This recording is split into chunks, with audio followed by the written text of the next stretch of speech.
Bismillahirrahmanirrahim. Alhamdulillah Rabbil Alamin. Wassalatu wassalamu ala ashrafil anbiya wal mursalin wa ala alihi wa sahbihi ajma'in. Allahumma salli ala sayyidina Muhammadin al-fatihi lima ughliqa wal khatimi lima sabaqa nasiril haq bil haq wal hadi ila siratikal mustaqim wa ala alihi haqqa qadrihi wa miqdarihi al-azim. Allahumma salli salatan kamilatan wa sallim salaman taman ala sayyidina Muhammadin alladhi tanhalu bihi al-'uqad wa tanfariju bihi al-kurab wa tuqda bihi hawaiju wa tunalu bihi ar-ragaibu wa husnul khawati wa yustasqal ghamamu bi wajhihi al-karim wa ala alihi wa sahbihi adada kulli dzarratin alf marrah. Rabbi shrah li sadri wa yassir li amri wa hlul 'uqdatam min lisani yafqahu qawli. InsyaAllah pada malam ini kita sambung balik pembacaan kitab hikam kita. Minta maaf agak lewat sedikit kerana pada malam ini Ustaz ada kuliah maghrib di satu tempat, dan Alhamdulillah walaupun demikian malam ini kita dapat sama-sama sambung balik pembacaan kitab hikam kita. Dan insyaAllah moga-moga antum semua mendapat kebaikan di sisi Allah Subhanahu Wa Taala di mana saja antum berada, sama ada di Singapura, di Malaysia, di Indonesia, di mana sahaja, di Johor, di Melaka, di Kedah, di Pulau Pinang dan seumpamanya. Jadi insya-Allah moga-moga Allah Taala tulis nama-nama kita di kalangan pencinta-pencinta ilmu, dan juga bukan sahaja kita mohon Allah memberi kita ilmu, bahkan kita juga mohon agar Allah memberi kita dapat beramal dengan ilmu. Dan ilmu yang dikehendaki adalah ilmu yang mendatangkan, membawa sifat takwa kepada Allah. Jadi waalaikumsalam kepada sesiapa yang memberi salam kepada Ustaz, dan juga Ustaz ucapkan assalamualaikum kepada antum semua. Moga-moga Allah memberi kebaikan. Baik, kita sambung pembacaan kitab hikam kita. Kita sampai pada muka surat yang ke-18 muka surat yang ke-18.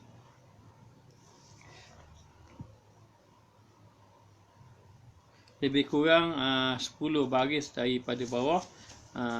Kitab ini kitab hikam kitab hikam Syekh Ibnu Athaillah As-Sakandari, insya-Allah. Baik. Qala musannif rahimahullahu ta'ala wa nafa'ana bi ulumihi fi daraini amin. La tastaghribu wuqu'al akdari ma dumta muqiman fi hadhihi dari fa innaha ma abrazat illa ma huwa mustahiqqu wasfiha wa wajibu na'tiha. Maksudnya, la tastaghribu wuqu'al akdar, jangan engkau ajibkan akan jatuh segala kekeruhan. Jangan kamu merasa hairan seandainya berlaku kekeruhan di dalam kehidupan kamu. Kekeruhan maknanya sesuatu yang kamu tidak suka dalam kehidupan kamu selagi engkau berdiri di dalam negeri dunia, yakni selagi mana kamu berada di atas muka dunia ini. Maka bahawasanya ia tiada dinyatakan melainkan setengah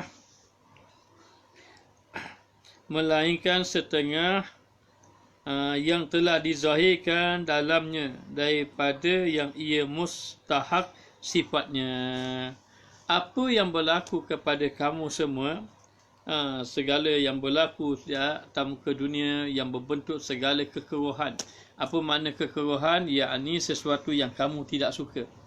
Jadi sesuatu yang kamu tidak suka, kadang-kadang kita diberi musibah, kadang-kadang kita diberi beberapa ujian-ujian yang tertentu, sehingga dikatakan bahawa Allah tetap menguji kita selagi mana kita hidup di atas muka dunia.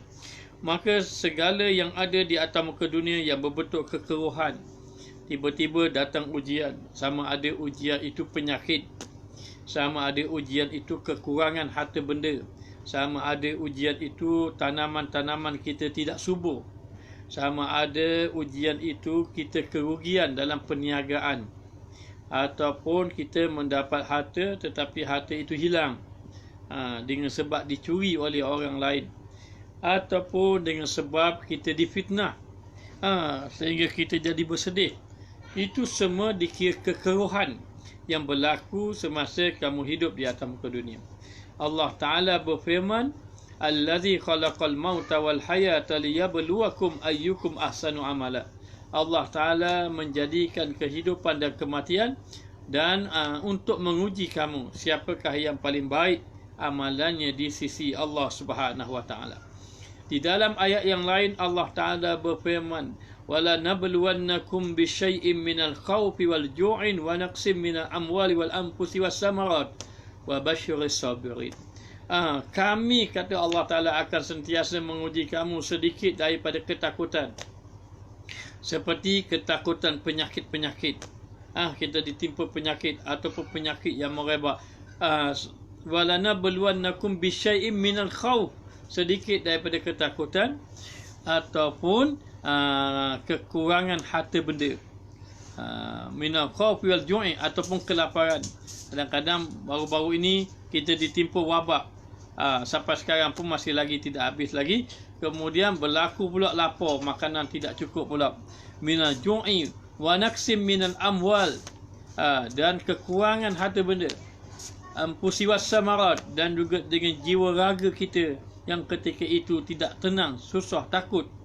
Dan juga buah-buahan, tanaman-tanaman, semuanya Allah Ta'ala uji kita. Tetapi keputusannya wabasyiris sabirin, maka berita gembira bagi orang yang sabar. Jadi segala kekeruhan, ujian-ujian yang duduk di atas muka dunia ini, jangan kamu hairan, kerana sesungguhnya masalah-masalah yang kamu hadapi di atas muka dunia, itulah sifat dunia. Itulah sifat dunia. Maknanya apa? Dikatakan bahawa itu semuanya fa innaha ma abrazat ila ma huwa mustahiqu wasbiha. Sesungguhnya barang yang abrazat, yang dizahirkan atas muka dunia macam-macam. Allah Ta'ala zahir.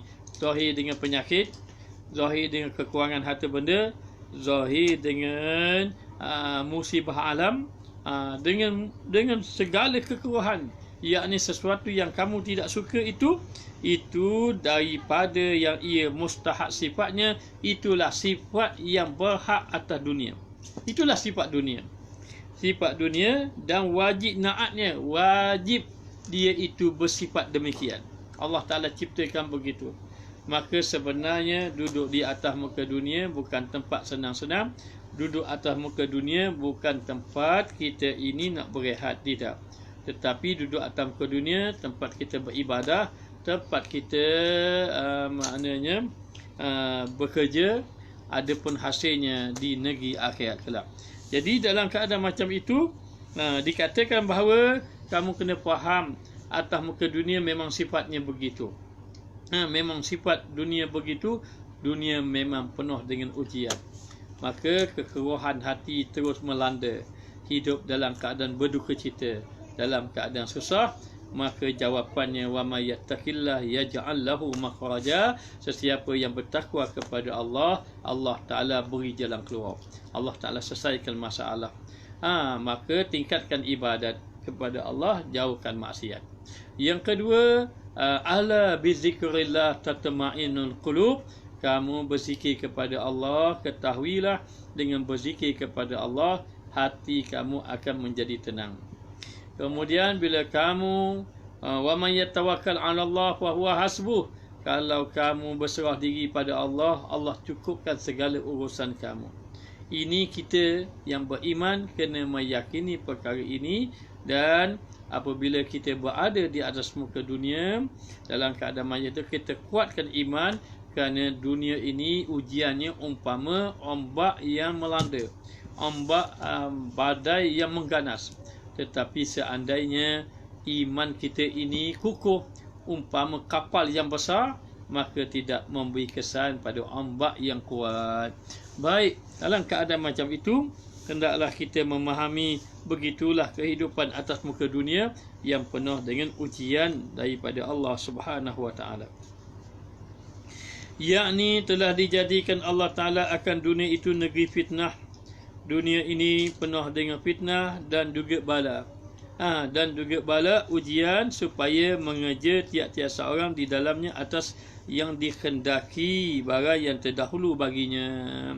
Allah Ta'ala jadikan dunia ini tempat fitnah, perkara yang membawa kepada kesusahan, membawa kepada ujian, membawa kepada bala ujian. Tujuan dia Allah nak suruh kita mengerjakan, Allah nak suruh kita mengerjakan ibadah ataupun apa yang Allah Ta'ala tetapkan kepada kita.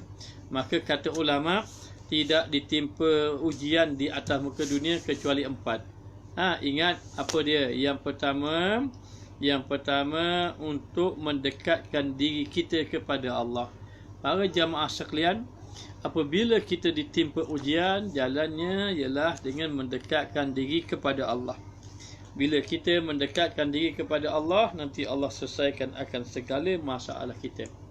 Maka yang pertama, bila kita ditimpa ujian, musibah, sama ada sakit, sama ada kekurangan harta benda, sama ada kelaparan, sama ada kezaliman orang terhadap kita, dan apa sahaja, sebenarnya adalah untuk kita kembali pada Allah, mendekatkan diri kepada Allah. Maka yang pertama dia panggil apa? Dipanggil takrib, mendekatkan diri kepada Allah. Jadi takrib ini, mendekatkan diri pada Allah, itulah Allah Ta'ala timpakan ujian. Sebab ujian ni ada 4. Yang pertama, mendekatkan diri pada Allah. Oleh kerana itu, para jamaah, bila kita ditimpa ujian, jangan banyak mengeluh. Jangan kita banyak mengeluh, buat apalah saya susah sangat, kenapalah Allah uji pada saya. Allah uji kamu sebab Allah kasih kepada kamu. Nabi SAW bersabda, man yuridillahu bihi khairan yufaqihu fiddin. Sesiapa yang Allah nak beri kebaikan kepadanya, Allah Ta'ala akan beri musibah. Allah Ta'ala tak kata, Nabi tak kata beri nikmat. Nabi mengatakan, man yuridillahu bihi khairan. Sesiapa yang Allah Ta'ala nak beri kebaikan, yusib minhu, maka dimusibahkan kepadanya.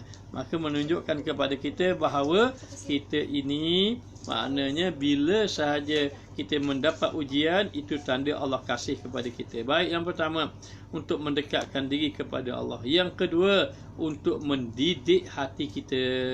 Kerana hati kita ini lalai kepada Allah. Jadi Allah Ta'ala beri peringatan kepada kita. Mendidik maksudnya apa? Kadangnya antaranya maksud nak membuang kesombongan kita. Kadang kita sombong, tidak sedar kita sombong. Kita sombong dengan sebab kita harta banyak. Bila kita harta banyak, Allah Ta'ala beri kita harta kurang sekali, baru kita sedar. Selama ini harta kita banyak, kita sombong. Maka Allah Ta'ala beri ujian sedikit, harta kita jadi kurang. Kadang-kadang kita sihat.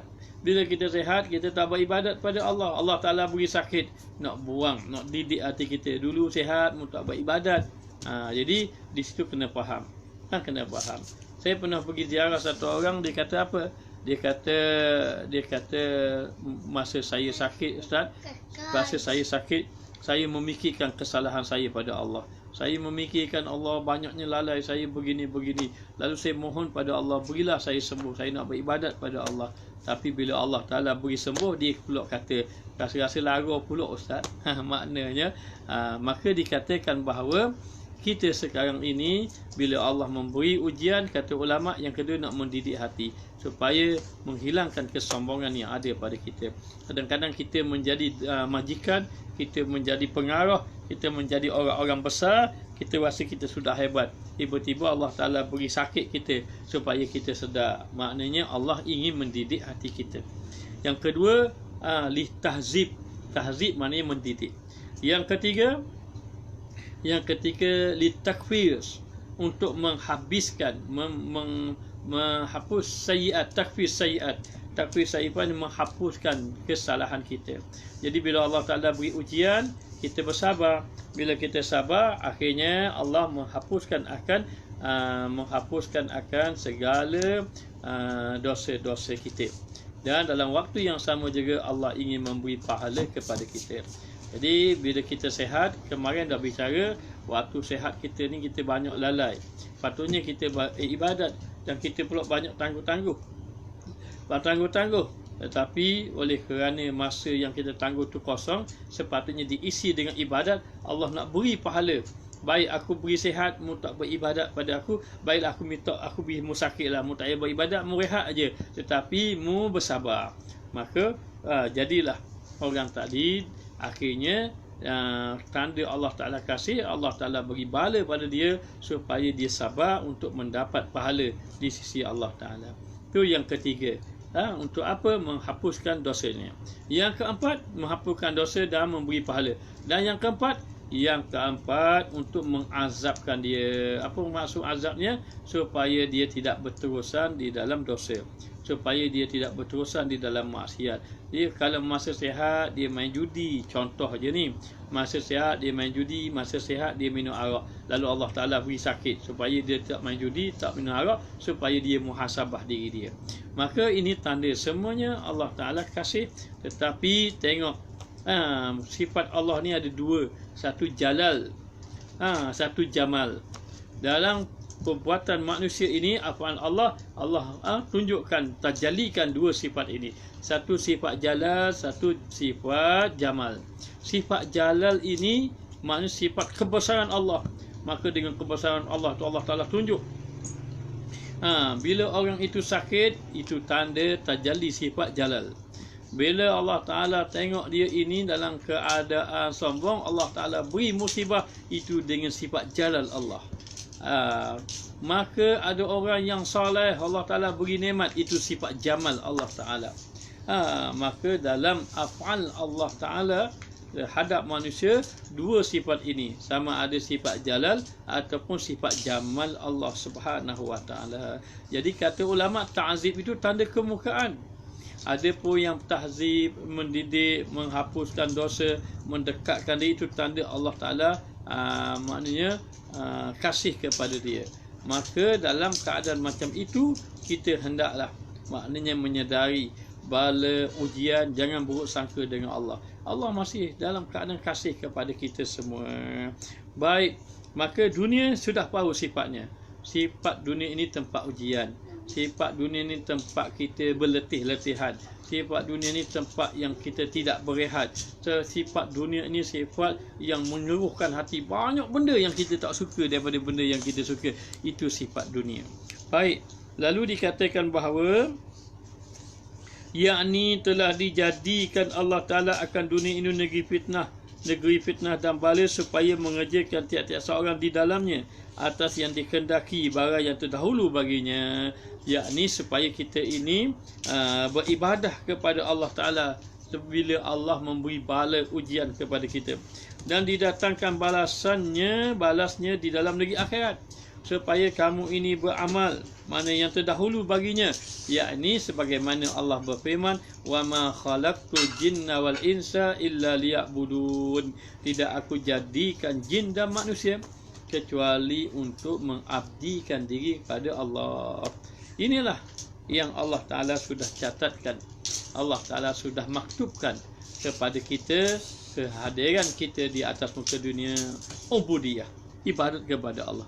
Kata Ibnu Abbas, liya'rifuni, dalam keadaan kamu makrifat, mengenal kepada aku, yakni mengenal kepada Allah. Maka itu sifat yang Allah Ta'ala bagi, yang Allah Ta'ala tunjukkan kepada kita. Sifat dunia ini begitu. Dan kita hari ini kena mengetahui bahawa kita hendaklah meneruskan perjalanan kita kepada Allah Subhanahu Wa Ta'ala, beramal kerana akan mendapat balasan dekat negeri akhirat. Seperti firman Allah Ta'ala yang maha tinggi, lagi akan kami cuba kamu dengan kejahatan dan kebajikan dengan fitnah. Allah Ta'ala akan menguji kamu. Dengan apa? Dengan Allah Ta'ala uji dengan kebaikan dan juga dengan keburukan. Apa maksudnya? Ada benda yang kita suka, ada benda yang kita tidak suka. Wa nabluukum bisyarri wal khairi. Allah Ta'ala akan menguji kamu dengan kebaikan dan juga dengan keburukan. Apa maksud keburukan? Sesuatu yang kamu tidak suka, Allah Ta'ala uji kita. Maka kita kena memahami, kullu nafsin za'iqatul maut. Setiap yang bernyawa pasti akan menemui kematian. Wa nabluukum bisyarri wal khairi. Wa nabluukum bisyarri wal khairi fitnah wa ilaina turja'un. Maka Allah Ta'ala menyatakan bahawa wa nabluukum bisyarri wal khair, kami akan uji kamu dengan sesuatu yang kamu tak suka ataupun dengan kebaikan. Fitnah itu merupakan fitnah. Apa makna fitnah? Iaitu ujian. Kalau Allah beri benda yang kamu tak suka, fitnah, iaitu ujian kamu. Allah Ta'ala beri kita sakit, itu ujian.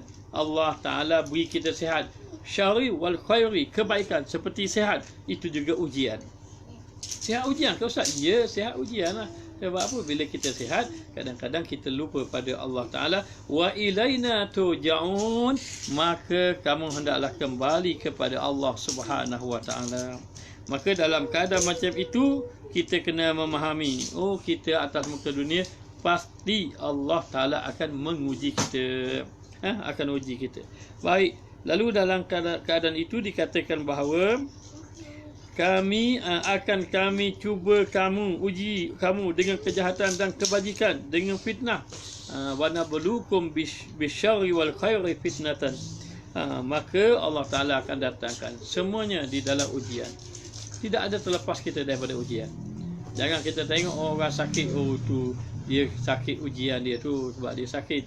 Dan kita sihat, ujian kita yang sihat ini. Kadang-kadang yang sakit itu lebih baik pada yang sihat. Kenapa? Yang sakit itu ingat Allah, yang sihat itu lupa pada Allah. Maknanya. Maka kalau sihat itu ingat Allah, itu lagi baik. Dan tiada tersembunyi atasmu, wahai saudaraku yang saleh, barang yang datang di dalam kitab Allah Ta'ala dan sunnah Rasulnya dalam mencela dunia dan sifat dia. Dalam Quran ada, di dalam hadis pun ada yang mencela dunia dan bersifatnya dengan keji dan hina. Dan dalam Quran, dalam hadis, tak ada dalam Quran, ada dalam hadis. Ada dalam hadis, tak ada dalam hadis, ada dalam Quran. Gitulah Quran, hadis. Ada ayat-ayat yang mencela dunia, ada hadis-hadis yang mencela dunia. Maknanya, dan dikatakan dengan keji dan hina, dan bahawasanya ia adalah negeri balak, itulah negeri tempat uji. Dan juga cuba, dan barang siapa cenderung kepadanya, nascaya barang siapa yang cenderung kepada dunia, nascaya dia menyesal dan beroleh lelah. Maknanya apa? Lelah saja kita ni. Lelah saja. Kerana apa? Kerana kita mencari sesuatu yang Allah tidak suruh kita cari. Maknanya. Jadi dalam keadaan macam itu, alhamdulillah, moga-moga Allah memelihara para jamaah sekalian, kerana kita cuba mencari jalan mendekatkan diri kepada Allah Subhanahu Wa Ta'ala. Maka dalam Quran Allah mencela dunia. Dalam Quran Allah mencela dunia. Dalam hadis pun ada juga mengatakan ad-dunya jifatun, dunia itu adalah umpama bangkai. Sehingga satu ketika Nabi SAW berjalan, nampak bangkai kambing. Bila Rasulullah tengok ada bangkai kambing, Rasulullah tanya, apa pandangan tuan kambing tadi kepada bangkai tadi?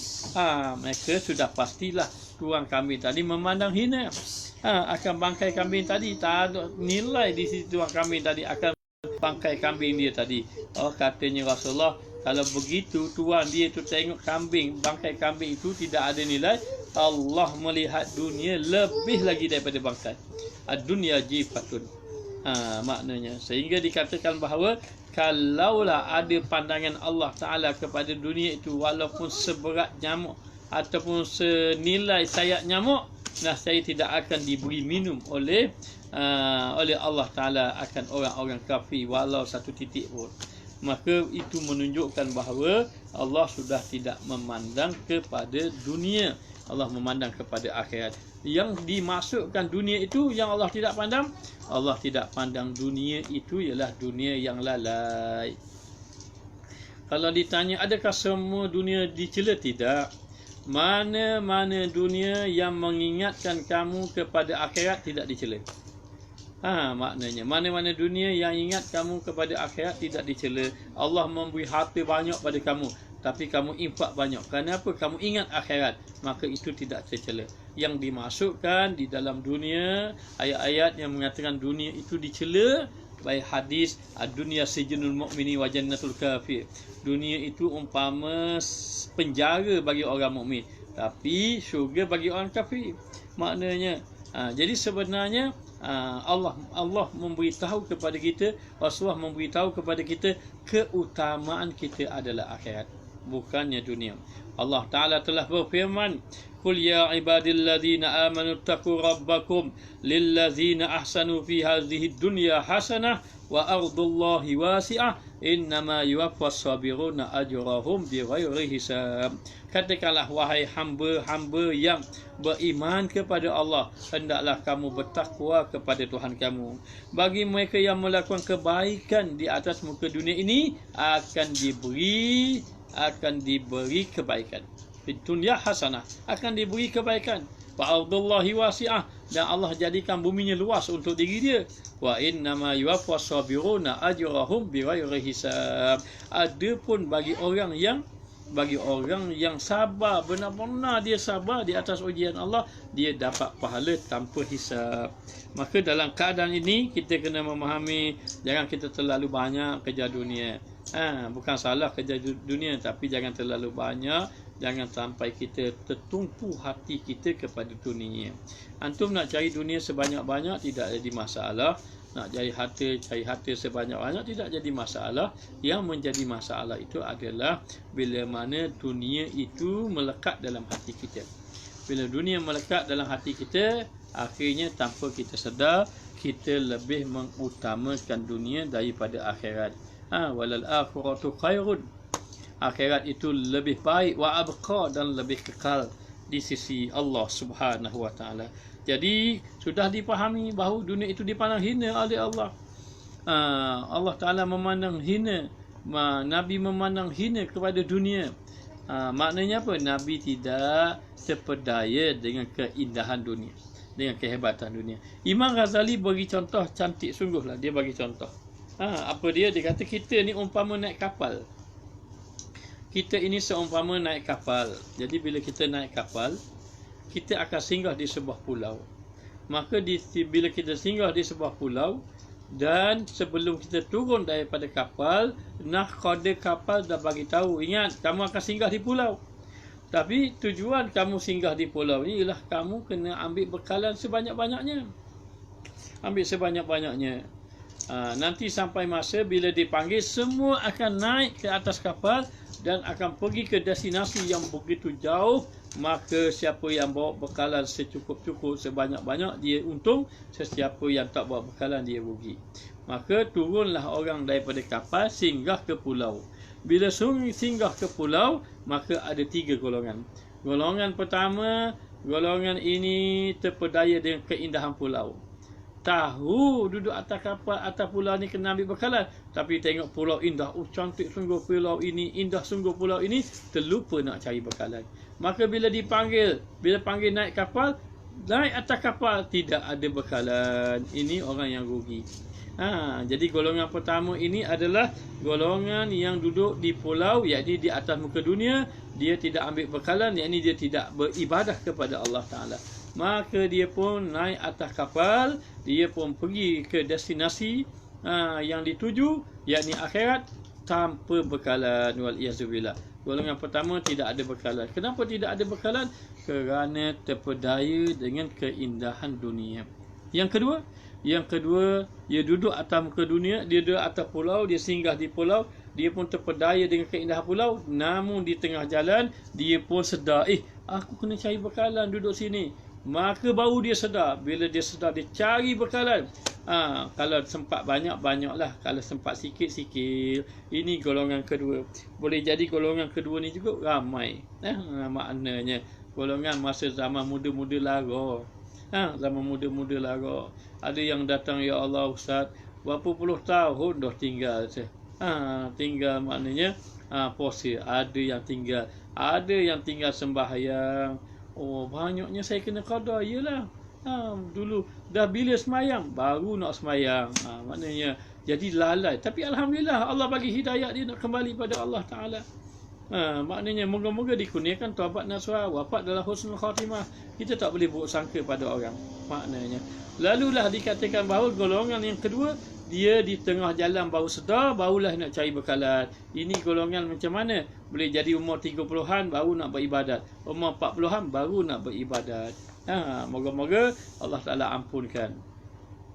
Insya'a ghafara, insya'a azaba. Kalau Allah kehendaki, Allah maafkan, Allah ampunkan dosanya. Kalau Allah nak kehendaki, Allah azabkan dia. Jadi nak bagi tahu golongan kedua, golongan macam mana? Golongan yang dulu zaman muda-muda lagu.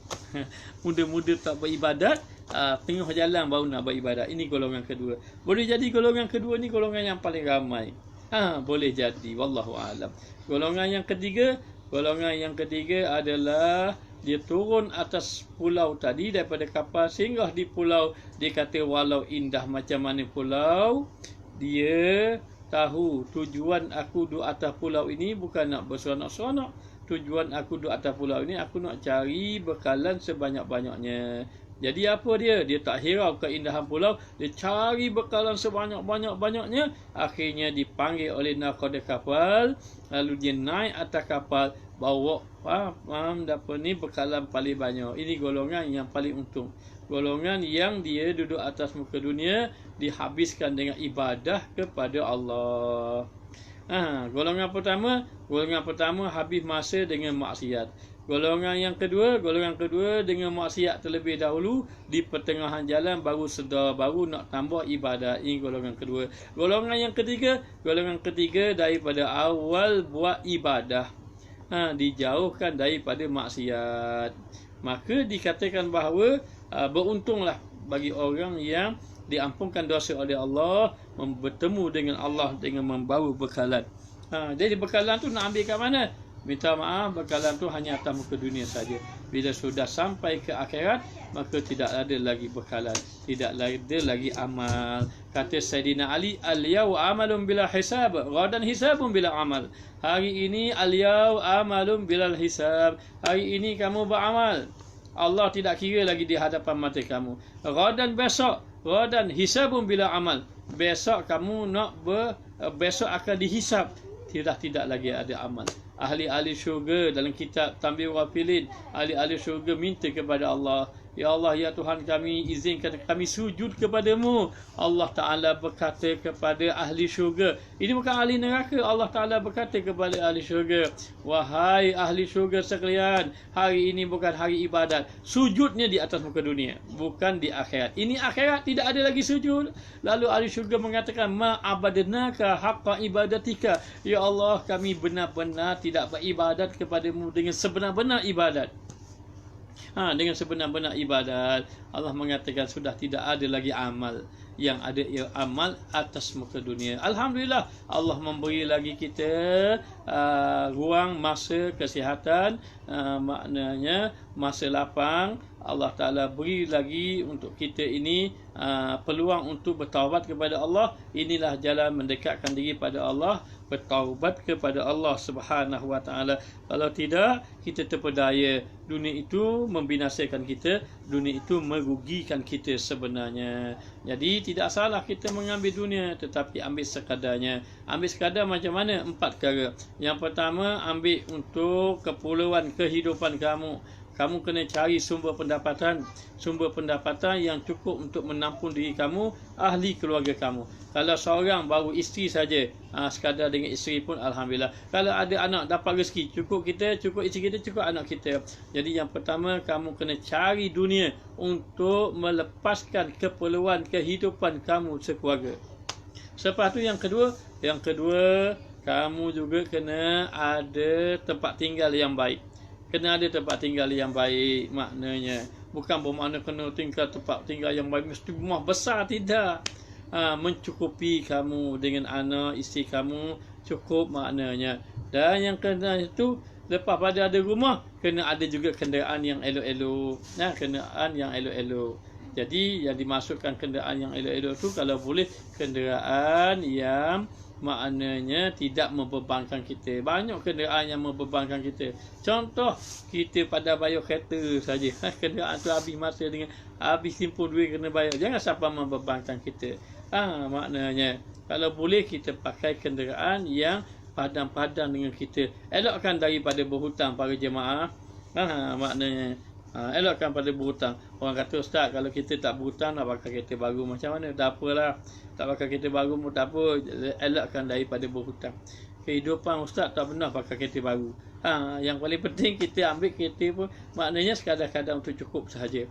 Ada rezeki kita beli, tak ada rezeki alhamdulillah, Allah Ta'ala maha baik kepada kita. Maknanya. Okey, baik, kita sambung lagi. Maka jangan kamu cenderung kepadanya nasib menyesal dan beroleh lelah. Kalau kamu cenderung kepada dunia, menyesal. Dunia, kata Imam Ghazali, kamu obat kepada nak cinta dunia apa? Obat kepada cinta dunia adalah zuhud. Zuhud tu macam mana? Zuhud itu ada 3. Yang pertama, kamu jangan bercita-cita sesuatu yang kamu tidak ada. Saya tak ada kereta sport lah. Kau boleh nak kereta sport, jangan. Saya kalau boleh nak kereta mewah lah, kereta besar kan. Nak apa? Nak dakwah, biarlah maknanya. Jangan. Kita tak mampu buat cara tak mampu. Jangan sampai kita berhutang-hutang sampai memeningkan kepala. Minta maaf banyak. Apa? Ustaz kasih kepada antum semua sebab kita tidak mahu hati kita gundah gulana sehingga terganggu kita dalam ibadah kepada Allah Subhanahu Wa Taala. Maka ambil kenderaan sekadar yang cukup. Dan yang keempat, pastikan ada keluarga yang baik dan melakukan ibadat. Jadi zuhud ni macam mana? Kembali pada zuhud yang ni merasa, jangan bercita-cita dengan sesuatu yang kamu tak mampu. Jangan bercita-cita dengan sesuatu. Maknanya jangan kamu kejar sesuatu yang membebankan kamu. Banyak, minta maaf banyak orang hari ini mengejar sesuatu yang membebankan kamu. Membebankan. Kalau ikut dunia memang kita nak lah Allah. Kalau nak, saya nak kereta mewah ni, nak berdakwah ni, konon-konon maknanya kata gitu. Padahal dalam hati masih lagi dunia. Jaga-jaga. Jangan kita ini, yang pertama zuhud, kamu tidak kejar dengan sesuatu yang kamu tidak mampu ataupun yang kamu tidak ada. Yang kedua cukuplah dengan apa yang ada. Alhamdulillah, cukuplah. Jangan tengok orang lah. Tengok orang pakai mewah mau, kita tak akan cukup. Kita tak akan rasa maknanya tidak akan rasa maknanya puas dengan apa yang kita ada. Jadi cukuplah dengan apa yang kita ada. Jangan tengok orang lebih tinggi, tengok orang lebih bawah. Kita ada kenderaan macam ni, ada orang kenderaan kecil ada kita lagi. Jadi supaya kita bersyukur kepada Allah. Jadi yang kedua, dunia ni supaya tidak jatuh kamu cinta dunia. Yang kedua, merasa cukup dengan apa yang ada. Dan yang ketiga ini Allah beri dunia pada kita. Contohnya ada di kalangan kita, mungkin ada di kalangan jemaah kita ini yang mengatakan bahawa yang Allah memberi rezeki yang luas. Jadi kalau yang diberi rezeki yang luas, kamu guna sekadar kamu, cukup ikut kadar kamu dulu. Kalau kamu bahagian bayar bagian kamu jaga kereta berapa bulanan, berapa rumah berapa bulanan, belanja anak-anak semua tu, ada lagi lebih banyak. Lebih banyak tu kamu infak fisabilillah. Begitu. Jadi yang ketiga zuhud itu membelanjakan lebihan daripada keperluan kamu. Keperluan kita dah lebih, belanja pada jalan Allah Taala. Kalau tidak, kita ini dunia ini kita akan kena 4 penyakit. Apa dia 4 penyakit? Nanti yang pertama, kita jadi tamak kepada dunia. Itu bahaya. Penyakit yang pertama, tamak kepada dunia. Penyakit yang kedua, angan-angan panjang. Angan-angan panjang. Angan-angan panjang ni macam-macam kita fikir. Kayak gini akan datang buat gini, akan datang buat gini, akan datang buat gini. Tak cari bekalan kita dekat negeri akhirat. Maknanya yang ketiga, akhirnya kali hati jadi keras. Hati pun jadi keras. Maknanya hati jadi keras apa? Hati jadi keras maknanya tidak suka kepada ibadah, tidak suka kepada ilmu. Itu bahaya. Yang keempat, jadi akhir sekali merasa seronok di dalam maksiat, mata pun tidak menangis. Tiada takut kepada Allah, hilang rasa takut pada Allah Ta'ala. Jadi bila hilang rasa takut kepada Allah Ta'ala, akhir sekali habis tak kira benda haram ke benda halal, tidak diambil kira. Nabi SAW bersabda, ya'ti 'alan nasi zamanun la yubali rajulu min aina asabal mal min halalin am haramin. Akan berlaku satu zaman nanti manusia sudah tidak mengambil kira daripada mana hasil dia dapat, sama ada halal ataupun yang diharamkan oleh Allah. Kata Ja'far Shadiq radhiyallahu anhu, barang siapa menuntut barang yang tiada dijadikan, maka melelahkan ia akan dirinya dan tiadalah diperolehi akannya kesenangan. Ini kata siapa? Ini kata Ja'far Shadiq. Ja'far Shadiq mengatakan, man talaba ma lam yukhlaq, man talaba ma lam yukhlaq at'aba nafsahu wa lam yurzaq. Maka sesiapa yang mencari sesuatu yang tidak diciptakan, maknanya orang tanya kepada Ibnu Abbas, apa maksudnya siapa yang cari sesuatu yang tidak diciptakan? Yakni sesiapa yang mencari jalan rehat, tidak mahu ibadat. Sedangkan kamu diciptakan untuk ibadat. Tapi sesiapa yang mencari jalan nak berehat, siapa yang mencari jalan tidak mahu beribadat, at'aba nafsahu, akhir sekali dia cari benda lain yang meletihkan dia. Dia akan cari benda lain yang letihkan dia. Walam yuzak, namun dia tidak diberi rezeki juga, tidak diberi rezeki. Itulah mengatakan bahawa sesuatu yang Allah Ta'ala maknanya beri kepada kita, ataupun Allah Ta'ala datangkan kita di atas muka dunia, hendaklah kita kembali kepada Allah. Dah tahulah dunia ni penuh dengan kekeruhan, maka banyak manusia letih atas muka dunia. Betul tak? Manusia ini hilang beberapa perkara di atas muka dunia. Dia hilang apa? Dia hilang kebahagiaan, dia hilang kenikmatan, dia hilang ketenangan. Hilang ketenangan atas muka dunia. Maka kata Sayyidina Ali karramallahu wajhah, sesiapa yang ingin mencari kebahagiaan yang hilang, sesiapa yang ingin mencari ketenangan hati, sesiapa yang mencari kebahagiaan yang hakiki, ketenangan, kebahagiaan, keselesaan, duduk pada ibadah kepada Allah. Kalau kamu tidak beribadah kepada Allah, maknanya kamu tidak akan mencapai ketenangan. Baik yang dapat lelah sahaja. Maka tiadalah diperoleh kesenangan. Kamu dapat letih saja, tak dapat kesenangan apabila kamu terlalu menuntut kepada dunia. Maka di sini kata ulama, apabila Allah memberi kepada kita dunia, dan kita nak tahu dunia yang Allah beri pada kita itu Allah redha ataupun tidak redha, maka kayu ukurnya kamu tengok kepada ibadah kamu ketika mana Allah memberi dunia. Contohnya begini, seandainya Allah memberi dunia kepada kita, kita berniaga, Allah jadikan perniagaan kita maju. Tetapi kalau perniagaan maju, ibadat kita turun, mundur, maknanya itu tanda Allah tidak redha. Tetapi kalau Allah memberi ke perniagaan kita maju, ibadat kita maju juga, ibadat kita maknanya semakin naik, maka itu tanda Allah redha. Jadi sebab itu Syekh Junaid Baghdadi mengatakan bahawa aku ini tidak percaya kepada dunia, kerana dunia ni dah memang mengeruhkan. Ataupun dikata Syekh Junaid Baghdadi, aku tidak tertarik dengan dunia. Aku tidak tertarik dunia, walaupun dunia kadang-kadang datang kepadaku. Kerana sudah tetap dah, dunia ni tempat kesusahan, dunia ni tempat ujian, tempat bala, tempat fitnah katanya. Maka dalam keadaan macam itu dikatakan bahawa seandainya kalaulah dunia itu datang satu membawa kepada aku perkara yang aku senang, aku fikir itu kurniaan Allah. Tetapi kalau benda itu perkara yang aku tidak senang, aku pun dah tahu itu ujian daripada Allah. Kerana itulah sifat dunia. Baik. Kata Ibnu Mas'ud radhiyallahu anhu, bermula dunia itu tempat duka cita.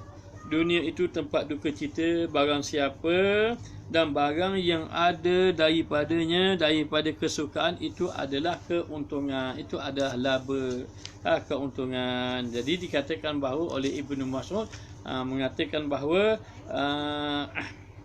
kata Ibnu Mas'ud, ad-dunya kulluha gumumun, ad-dunya kulluha gumumun, wa ma kana minha fi sururin fahuwa ribhun. Dunia itu keseluruhannya kesusahan, ataupun kita kata dunia itu negeri duka cita. Kalau orang tengok sedih sama orang tu, ataupun dia kata saya ni macam-macam ujian begini-gini, ya memang dah, sebab kita duduk atas muka dunia ini tempat ujian. Macam kita, kalau kamu duduk atas muka dunia, kamu tidak mau ujian, itu mustahil. Saya nak duduk atas muka dunia, saya tidak mau ujian, itu mustahil. Mana mungkin berlaku dunia tidak ada ujian? Mana mungkin? Bumi mana yang tidak ditimpa hujan? Lautan mana yang tidak bergelora? Kalau orang tu kata saya nak masuk hutan, tapi saya tak nak jumpa sebatang pokok pun, dah hutan mana kamu masuk itu? Itu kan mustahil, itu kan pelik. Maka demikianlah, jangan hairanlah kalau duduk di atas muka dunia ini berbagai-bagai ujian yang timpa. Maka itulah tempat duka cita. Tetapi seandainya Allah Ta'ala memberi kesukaan, maka itu keuntungan. Sebab itu dikatakan di dalam satu doa, dalam Allah Ta'ala berfirman, Rabbana atina fid dunya hasanah wa fil akhirati hasanah wa qina azabannar. Ya Allah, ya Tuhan kami, kurniakanlah kepada kami dunia yang baik. Apa makna dunia yang baik? Dunia yang tidak melalaikan kamu kepada akhirat. Dunia yang baik, dunia yang tidak melalaikan kamu kepada akhirat. Seperti apa Allah Ta'ala kurniakan isteri yang solehah, kepada isteri dapat suami yang soleh, contohnya. Itu dunia yang baik lah. Dunia yang baik. Allah Ta'ala memberi kepada kita, maknanya Allah Ta'ala memberi kepada kita kawan yang soleh. Allah kurniakan seorang guru yang bertakwa, maka itu dunia yang baik. Itu dunia yang baik. Fid dunya hasanah wa fil akhirati hasanah, dan dekat akhirat pun tempat yang baik. Maka dunia baik, akhirat baik. Ada orang mendapat begitu, maka ini mendapat keuntungan. Bila dia mendapat dunia, yang mana dunia itu memberi kebaikan kepada dia. Baik, kita tengok kata Syekh Junaid Baghdadi radhiyallahu anhu, tiadalah menjahatkan, tiada aku menjahatkan barang yang datang atasku daripada alam ini. Alam ini dunia lah. Makna kerana bahawasanya aku mengasalkan dengan asalnya. Dia kata dah, aku menjahatkan. Maknanya aku tidak tertarik dengan dunia yang datang pada aku. Aku semua, ataupun kalau bahasa kita, aku tak heran pun dunia datang kepada aku. Sebab tu orang-orang saleh hari ni, ada satu orang tu dia bagi pada satu orang ulama beribu dinar, orang bagi pada ulama. Aku ulama tu tanya, selepas kau beri kepada aku beribu dinar ini, kamu akan cari tak duit untuk dapatkan beribu dinar yang sebagaimana kau beri pada aku? Sudah pasti katanya. Hari ni aku bagi padamu 1,000, esok aku cari lagi untuk aku dapat 1,000 lagi. Oh, kata orang alim tadi, kalau begitu kau lebih berhajat pada aku. Aku tidak berhajat, ambillah duit kamu ini. Maknanya, kerana baginya sudah tidak berhajat. Ya, ada orang begitu, Allah Ta'ala bagi, hatinya sudah tidak ada apa-apa.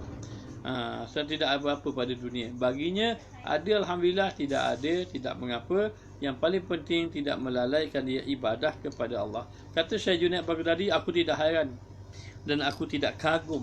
Aku tidak memburukkanlah dunia.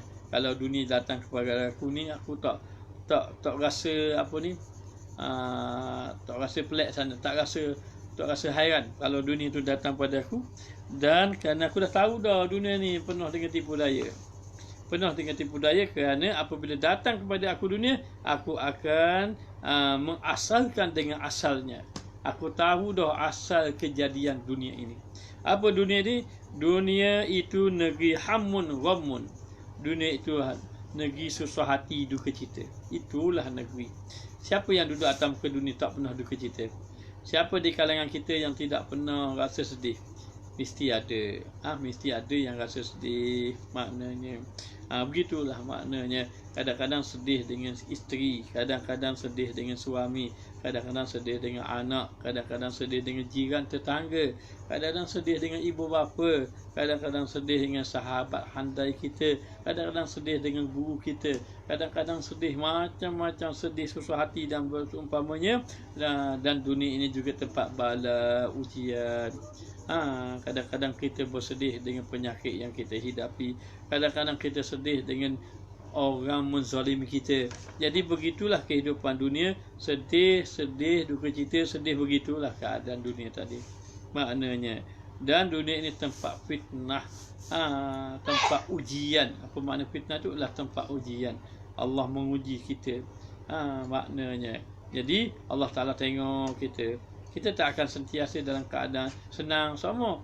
Ada hari Allah Ta'ala beri kita duka cita. Jadi sebenarnya baik senang, duka cita dan sebagainya, kalau kamu tidak perlu hairan, kenapa Allah, banyak orang berkata, kenapa saya dikena ujian berat sangat, kenapa saya gini, kenapalah saya ditimpa gini. Tak perlu bertanya soalan itu. Kenapa? Kerana itu memang sifat dunia begitu. Sifat dunia begitu. Maka dikatakan bahawa bala dan fitnah, dan bahawasanya alam itu sekaliannya jahat. Alam ini, dunia ini, kebanyakannya itu membawa kepada perkara buruk. Kebanyakan bawa perkara buruk. Maknanya sedih, begitulah. Dan setengah daripada hukumnya itu bahawa hajat ia akan daku pada barang tiap-tiap yang benci aku. Maka jikalau jatuh ia akan daku pada tiap-tiap yang gemar aku, maka iaitu anugerah. Jadi dia kata kadang-kadang apa yang aku nak, benda-benda yang tak suka je. Benda yang aku nak, benda-benda yang tak suka berlaku. Maknanya aku nak benda lain, kadang mari benda lain, begitu. Kita berniaga nak untung, kadang-kadang mari rugi. Kita nak tenang-tenang, tiba-tiba jadi apa? Jadi susah hati. Begitu keadaannya. Tapi kadang-kadang seandainya tiba-tiba kita dapat nikmat, tiba-tiba kita gembira, boleh jadi gembira dengan anak, pencapaian anak ataupun suami ataupun isteri kita, ataupun kita gembira tengok anak ahli keluarga kita yang soleh semua, itu satu anugerah yang Allah Ta'ala beri, maka iaitu anugerah. Dan jikalau tiada, maka ia asal yang dahulu. Dan kalau tak dapat anugerah, tidak mengapa, kerana sudah tahu memang sifat dunianya begitu. Baik, maka dikatakan lagi, dan kata Abu Turab radhiyallahu anhu, hai segala manusia, kamu kasih 3 perkara dan tiada sekaliannya itu bagi kamu. 3 perkara kamu kasih, tapi itu bukan milik kamu. Yang pertama, kasih kamu akan Allah, kasih kamu akan diri, iaitu bagi Allah. Kamu kasih pada diri kamu sampai masa temu dengan Allah juga. Maknanya. Dan kedua, kamu kasih kepada roh. Kamu kasih pada diri kamu, tapi diri kamu bukan milik kamu, milik Allah Ta'ala. Allah Ta'ala sampai masa kita kena pergi jumpa juga Allah Ta'ala. Yang kedua, kita kasih kepada roh kita, tapi roh kita juga bagi Allah Ta'ala juga. Kita kasih akan harta, tapi harta bagi waris kita. Waris kita. Maknanya ada setengah mengatakan kamu kasih kepada diri kamu, tapi diri kamu jadi milik nafsu kamu. Maknanya diri kita pada kita mikir, makan, minum, tidur, begitu saja. Dan kita kasih pada roh kita, tak nak mati kita sampai masa Allah Ta'ala cabut juga roh kita. Kita kasih pada harta, tambah beri korang, mati kita boleh korang juga harta. Gitulah kehidupan dunia tadi. Dan kamu menuntut akan barang yang akan yang 2 perkara, maka tiada kamu dapat keduanya itu. Kamu cari 2 perkara, kamu cari, tapi kedua perkara itu kamu tak dapat, iaitu kamu mencari kesenangan dan kesukaan. Mencari betul-betul senang, betul-betul suka, tidak jumpa. Benda itu ada, keduanya itu dalam syurga. Maknanya kesenangan, kebahagiaan, kesukaan, itu kamu ingin kebahagiaan, kesenangan, sebenar-benar kebahagiaan, kesenangan duduk dalam syurga Allah Ta'ala. Maka yang mewajibkan atas hamba itu bahawa janganlah mendudukkan diri atas kesenangan di dalam dunia itu. Jangan kamu rasa senang saja duduk atas muka dunia, dan jangan cenderung kepada dunia yang menghendaki kesukaan, kerana dunia ni ada suka dan juga maknanya kejinakannya, dan amalkan atas sabda Nabi SAW yang diceritakan akan Abi Hurairah radhiyallahu anhu. Jangan kamu rasa nak suka, nak senang-senang. Ingat hadis Nabi SAW yang Nabi bersabda, dunia itu penjara mukmin, mendiamilah hamba itu atas segala cuba dalam dunia. Dunia itu penjara bagi orang mukmin. Ad-dunya sijnul mukminin. Maksudnya apa? Maksudnya duduk atas muka dunia, mungkin hadapilah cubaan-cubaan, dan hiaslah atasnya barang yang jatuh ia akan dia. Maka hendaklah barang yang datang atasnya yang demikian itu dengan sabar. Maka kamu ini kena hadapilah ujian yang jatuh kepada kamu. Dan bila datang saja ujian, jawapannya sabar. Kamu kena sabar dan redha dan istislam, berserah diri kepada Allah Ta'ala, istislam kepada takdir, dan kamu kena sabar kepada takdir Allah Subhanahu Wa Ta'ala. Demikianlah kita tahulah, itulah sifat dunia yang dikatakan bahawa apabila sampai masa kamu kena sabar di atas muka dunia. Sebab itu dikatakan bahawa as-sabru minal iman, sabar sebagian daripada iman. Maknanya bimanzalati ra'si minal jasad, kedudukan sabar pada iman itu seumpama kedudukan kepala pada jasad. La jasada liman la ra'sa lahu. Tidak ada jasad bagi yang tidak ada kepala. La imana liman la sabra lahu. Tidak ada iman bagi orang yang tidak ada sabar. Maka demikianlah hidup atas muka dunia sabar. Sabar ni maknanya apa? Menahan sesuatu yang kamu tidak suka. Begitu senangnya maknanya. Baik.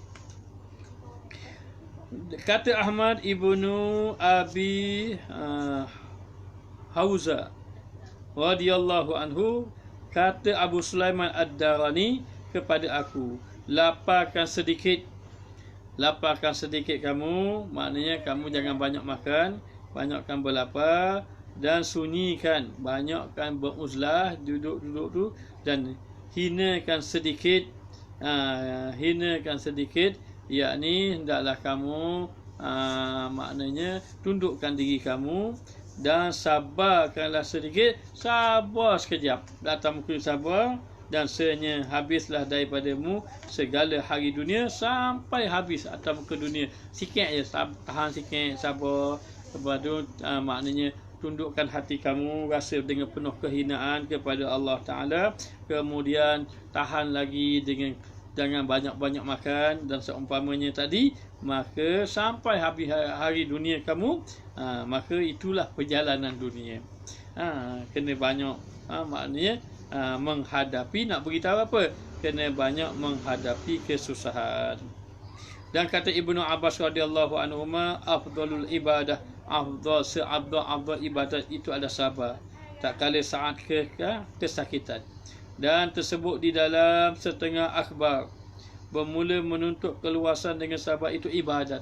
Kamu minta berterusan dalam sabar ini merupakan ibadat, seperti yang dikata setengah mereka itu apabila mengenai akan dikau musibah, maka hendaklah engkau sabarkan baginya. Kalau orang tu ditimpa musibah, kamu suruh dia sabar.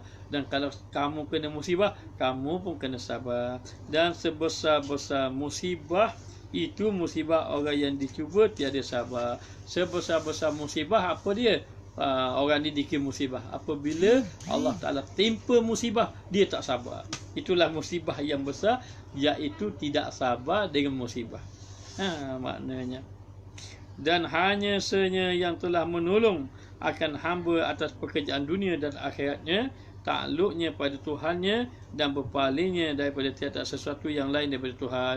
Untuk kamu mendapat pertolongan Allah, hati kamu kena bergantung dengan Allah. Bila kamu hati bergantung dengan Allah Ta'ala, maka kamu akan diberi pertolongan oleh Allah Subhanahu Wa Ta'ala, dan kamu kena berpaling daripada yang selain daripada Allah. Maka minta pertolongan Allah. Maka demikianlah bila kita tengok kisah-kisah Nabi, Masya Allah, Nabi Ibrahim bawa kebaikan manusia, berajak orang beriman, dicampak di dalam api. Allah Ta'ala uji Nabi Ibrahim itu, suruh sembelih anak dia. Allah Ta'ala uji Nabi Ibrahim. Allah Ta'ala uji Nabi kita Muhammad SAW, lahir tidak ada ayah. Selang berapa lama ibu wafat, duduk dengan tokinya, datuknya, datuk wafat, duduk dengan bapa saudaranya, kahwin dengan Siti Khadijah, bapa saudaranya wafat, Siti Khadijah pula wafat. Wafat pula maknanya. Lalu dikatakan maknanya dakwah terhalang, sehingga sahabat-sahabat diseksa. Rasulullah terpaksa berhijrah sampai di kota Madinah, berperang pula. Dan perang Badar, perang Uhud, perang Khandaq, macam-macam berlaku peperangan. Begitulah di ujian demi ujian, ujian demi ujian. Apa orang tak kata pada Rasulullah? Ahli sihir orang kata. Orang gila pun ada orang kata. Lagi apa lagi? Macam-macam orang kata pada Rasulullah. Tapi Rasulullah tetap sabar dan sabar. Akhirnya Allah memberi kemenangan. Jadi kita duduk atas muka dunia ni, Allah, jangan duk kata kenapalah saya ujian berat saya. Tak, memang dunia tempat ujian, dunia bukan tempat rehat. Kita kena teruskan ibadat, sabar dalam melakukan taat, ujian, musibah semua kena sabar. Dalam waktu yang sama bergantunglah kita dengan Allah Subhanahu Wa Ta'ala. Jadi beruntung bagi orang yang sabar di atas ujiannya itu. Dikatakan in sabarta madha amrullah wa kunta ma'juran. Jika kamu bersabar, hukum Allah tetap berjalan. Hukum Allah tetap berjalan sedangkan kamu mendapat pahala. Wa kunta ma'juran wa in jaza'ta qada amrullah wa kunta ma'zuran. Baik kalau kamu pula mengeluh. Kalau kamu mengeluh, ketentuan Allah tetap berjalan. Kamu merungut, kamu mengeluh, ketentuan tetap berjalan. Tapi kamu dapat dosa. Maknanya, baiklah kita katakan bahawa kita katakan hari ni Allah uji kita. Uji kita apa? Orang buat zalim kita. Orang buat khianat kereta kita. Lalu kita kata apalah orang ni begini, kita mengeluh. Kereta kita tetap tidak. Kita tetap sudah dikhianati. Kereta kita, takdir Allah tetap berlaku. Lepas pada tu kita pula dapat dosa. Tapi kalau orang buat zalim pada kita, kita sabar. Kita muhasabah diri kita sendiri. Kita minta ampun dengan Allah Ta'ala. Takdir tetap berlaku, tapi kita dapat pahala. Maka demikianlah dikatakan bahawa itulah perjalanan di hidup atas muka dunia para jemaah. Lepas pada ni jangan sedih-sedih lagi. Kembali kepada Allah, dekatkan kepada Allah, banyakkan selawat kepada Nabi Muhammad SAW, rasa serabu, banyakkan berzikir. Berzikir, insya-Allah dengan berzikir hati kita akan menjadi tenang, dan insya-Allah moga-moga Allah memberi kebaikan kepada kita semua. Doakan Ustaz agar dijadikan orang yang redha, sabar, tawakal dan seumpamanya, dan Ustaz pun akan doakan antum semua. Moga-moga dalam keredaan Allah Ta'ala semua mendapat kebaikan di sisi Allah Ta'ala. Sekadar ini saja yang dapat disampaikan. InsyaAllah kalau ada peluang kita akan bertemu lagi malam besok insya-Allah. Tak janji kalau diberi kesihatan insya-Allah. Kalau lewat-lewat tu tunggulah. Macam malam ini kita ada kuliah maghrib agak lewat sedikit. Jadi insya-Allah dan pada hari Jumaat Sabtu ini Ustaz dalam TV9 tanyalah Ustaz kita bertemu pula dalam TV9 pula. InsyaAllah terima kasih yang bersama dengan Ustaz, dan insyaAllah Ustaz masih menumpukan pengajian bicara online, bicara ilmu online, dan kita setakat ini tak banyak ambil kuliah maghrib. Kenapa? Kalau jauh-jauh kita tolak belaka, kita nak tumpukan kuliah online untuk pembacaan kitab hikam kita ini insya-Allah. Moga-moga Allah Ta'ala beri kebaikan kepada antum semua. Moga-moga duduk dalam kebaikan, mendapat ilmu yang bermanfaat, dijauhkan daripada maksiat dan diampunkan dosa. Tidak Allah wafatkan kita semua kecuali dalam keadaan dalam keadaan mendapat taubat nasuha. Moga-moga semua mendapat taubat nasuha, dan kita mohon pada Allah Taala agar kita berkumpul nanti di padang mahsyar bersama, di dalam syurga bersama dengan para nabi, insya-Allah. Moga-moga Allah kabulkan hajat kita. Dan ya Allah, jangan biarkan kita, ya Allah, kami semua ya Allah tak mampu nak lawan nafsu, ya Allah, tak mampu nak meninggalkan maksiat, ya Allah. Kami mohon padamu, ya Allah, pelihara kami, jaga kami, ya Allah, agar kami ini terpelihara, ya Allah.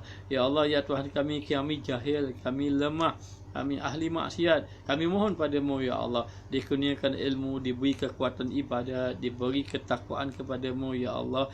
Jangan kau wafatkan kami kecuali mendapat husnul khatimah. Ya Allah biha, ya Allah biha, ya Allah bi husnul khatimah. Rabbana atina fid dunya hasanah wa fil akhirati hasanatan wa qina azabannar. Wa sallallahu ala sayidina Muhammad wa ala alihi wa sahbihi wasallam. Walhamdulillahi rabbil alamin. Jadi sekian saja pesanan terakhir. Banyakkan selawat kepada Nabi kita Muhammad sallallahu alaihi wasallam, dan kemudian baca Quran, kalau boleh jangan tinggal juga, dan insya-Allah maknanya teruskan istiqamah dalam melakukan kebaikan di sisi Allah Subhanahu wa taala. Jadi sekadar ini sajalah. Ustaz bukan orang alim, ustaz bukan orang soleh. Maknanya ustaz doakan antum bertemu dengan orang alim, orang yang lebih soleh, insya-Allah. Moga-moga mendapat kebaikan. Minta maaf banyak-banyak di atas kelemahan, kekurangan dalam penyampaian. Ustaz tidak ada ilmu, hanya bercakap apa yang Allah kurniakan, itu sahaja. Jadi sekadar ini saja. Wabillahi taufiq wal hidayah. Wassalamualaikum warahmatullahi wabarakatuh.